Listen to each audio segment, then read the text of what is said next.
It's not about the value of your soul. It's about the value of you in the marketplace. There's always two pains in life. There's the pain of discipline, or there's the pain of regret. It's not what happens that determines the quality or the quantity of your life. It's not what happens. And the reason is because what happens to about everybody. No different. The sun went down on all of us last night. A common event, a happening. And I found out that the same things can happen to two different people. One gets rich and one stays poor. Why is that? It's because it's not what happens, but rather it's what you do that changes everything. What's an area of your life right now that you really want to improve? What's an area that's important to improve? So your body's great. How about your career? Career's great. How about your relationships? Intimate one especially, or your kids, or your relationship with your creator, your spiritual side of your life, or is it your finances? Figure an area that really matters. Decide on that area. I say to people, you got to participate in your own rescue. You've got to retool yourself. Lasting change is different than a goal. You don't always get your goals, but you always get your standards. Everybody in life gets their musts. They don't get their shoulds. Most people have a list of shoulds, don't they? Don't you have a list of the shoulds, things you should do, you should follow through on? I should lose some weight, I should work out more, I should make more calls, I should respond more rapidly to my email, whatever, you know? I should get into the office earlier, I should be, more confident, whatever your should list is. People love to have their should list be met, but it's kind of like New Year's resolutions. If it does, it's really exciting, but if it doesn't, which is most of the time, it's a little disappointing, but you kind of know it's not going to happen. But when you decide something is a must for you, an absolute must, when you cut off any possible, you say, I'm going to find the way, I'm going to make the way. Human beings, when they resolve things, when they make a real resolution inside themselves, which is they raise the standard, they make it a must, they find the way. Everything in life is always changing. We don't have to work on change. Change is automatic, but progress is not. So if you want to make real progress, then you really got to look at your life in a different way. You got to say, I got to take control of this process and not just hope it's going to work out like people do who make a resolution. My mom was a powerful woman, so she kicked my forefather out, whose name I carry, and he adopted me. And when he went out, she decided it wasn't his side, so she kicked me out too by chasing me out with a knife. And I wasn't worried she was going to stab me or anything, but I decided this is freedom, and I've got to find a way to make my life work. But I had no money. I had a 1960 Volkswagen I worked $40 a week as a janitor to buy and pay for. And so I had no car, I had no money, I had no anything.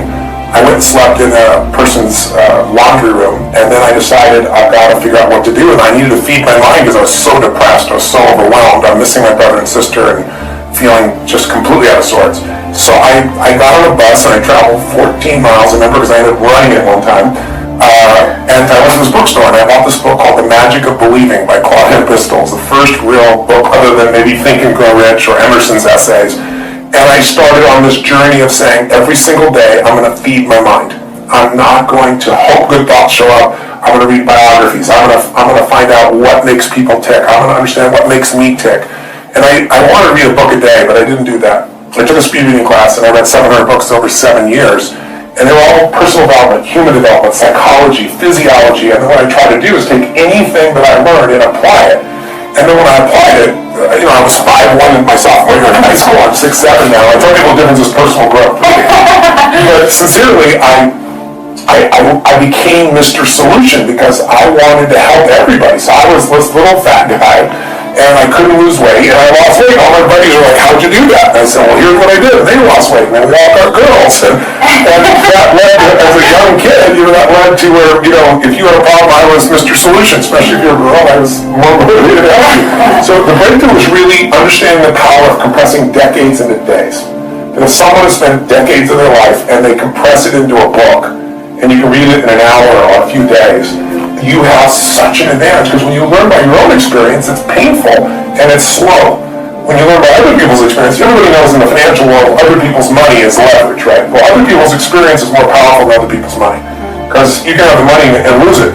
But if you get the experience, you can change it all. So I think that was the beginning for me, and it set me on a lifelong path of hunger. I've never lost my hunger. You get on an airplane, what's the first thing they say? If we get into trouble, mask will come down, oxygen's there, and the first thing you got to do is put it on your kid, right? No, why? Who do they tell you to put it on? Yourself, you selfish bastard. What's the deal here, right? But it's because if we don't take care of ourselves, we can't care of them. So for leaders, what I always tell them is, it's you first. It starts with you, and it starts with your psychology. 80% of growing a business, if you look at what the chokehold is on a business, it's always the leader. And 80% of that chokehold is the psychology, and 20% is the mechanics. I mean, people in this room know the mechanics and strategies beyond what anybody on earth knows in their category. So it's really about you being in the state where you execute. It's like I always tell people, knowledge is not power. It's total BS. Knowledge is potential power.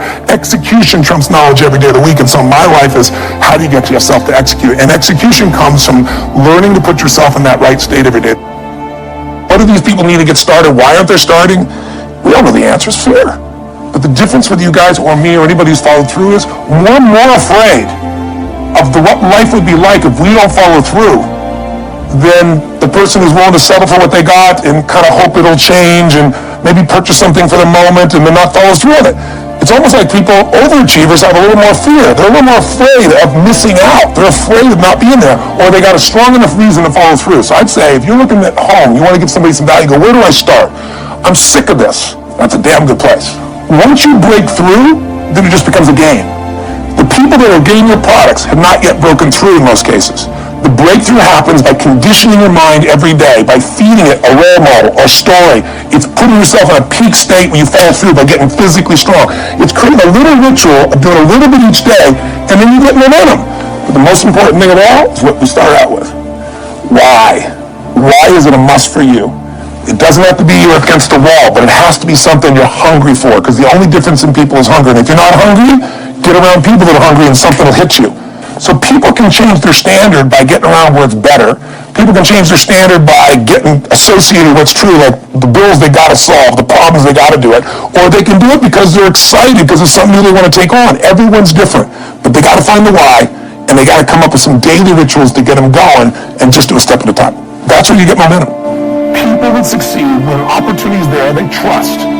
They trust. If I'm going to thrive, this is here in my life for a purpose. Life isn't happening to me.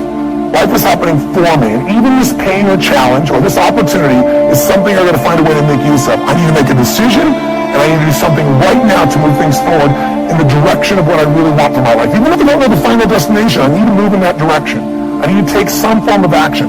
Most people have all these visions. Maybe they start to make a little sort of decision. They don't make a real decision because they don't act on it. And if you don't act on it, your ideas, your dreams will die in your mind. They'll die in your lips. And think about it. Most people in North America, around the world, the Western world, are they truly fit, strong, and healthy? Do they truly have a relationship that's totally passionate? Do they love their work? Are they economically free? The vast majority of you and I both know the answer is no. If you want to be like most people, then what you got to do is figure out how to survive. If you want to lead, you got to thrive. And you have that capability, and you're probably already doing it. I'm probably speaking to the choir to some extent. If you're still watching this right now, you can turn me off as a raging maniac who's on a rant, because that's what I am. I'm on a rant right now. A rant to call to your soul to say, no matter how great life is, take it to the next level. Find a way to thrive on the very things that stop other people in their tracks. Thrive on what produces fear inside you and in other people. Thrive on something that you envision that you have a higher purpose for. Thrive by being decisive. Thrive by taking massive action. And if the massive action doesn't work, if what you try doesn't work, just simply try something else. And if that doesn't work, try something else. If that doesn't work, try something else until you find what works. Now you can speed that up by modeling, by finding somebody who's already getting the results that you want to get in your life. Somebody who already has lost 30 pounds and kept it off. They aren't lucky. It's been 5 years. Somebody who started with nothing and now they're financially free and their family has an extraordinary quality of life. Why not figure out what they do? Somebody who truly is happy, not because everything's going their way, because they find a deeper meaning and a richness in everything around themselves, whether it be their children or nature or even problems. Because obviously, if you have no problems, if you're dead inside, problems can either destroy you or call you to become more. If you look at the biggest challenges in your life, if you brought certainty to it, if you got a vision beyond the problem, if you made some decision of what you're going to change, even if you didn't know how, and if you took immediate action with enough intensity, massive action, you probably found the cure-all. You probably found a way to adapt and get where you want to be. That's what thriving is really all about. But the ultimate thriving is not just breaking through and making things happen. The ultimate thriving for this year or any year of your life is to remember the secret to living is giving. It's to, as corny as that sounds, it's to connect to something bigger than yourself. And it can be done so easily. It can be done right there at home. Instead of running past your kids, looking at your phone, it's stopping connecting. It's kissing your spouse in a way where those sparks happen, like when you first met, instead of how you doing and moving on. Most of us are moving so fast, trying to manage our lives, that we're not thriving. Thriving comes with depth. You're not going to find thriving in a friendship that happens in milliseconds online. Nothing wrong with it. It's great connection. But a depth of a real friendship is not your Facebook friend.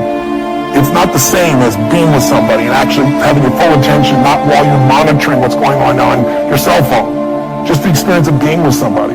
But contributing your caring, contributing your interest, contributing in a simple way. Finding some way to give love, attention, care, joy, or happiness to any human being. It doesn't have to be working in a soup kitchen, but that can be pretty wonderful too. Volunteering an hour in a month, an hour in a week can change a person's life. But it can be outside world. It can also be really on the inside world. If you want to thrive, then you got to remember life's not about me, it's about we. You already know it.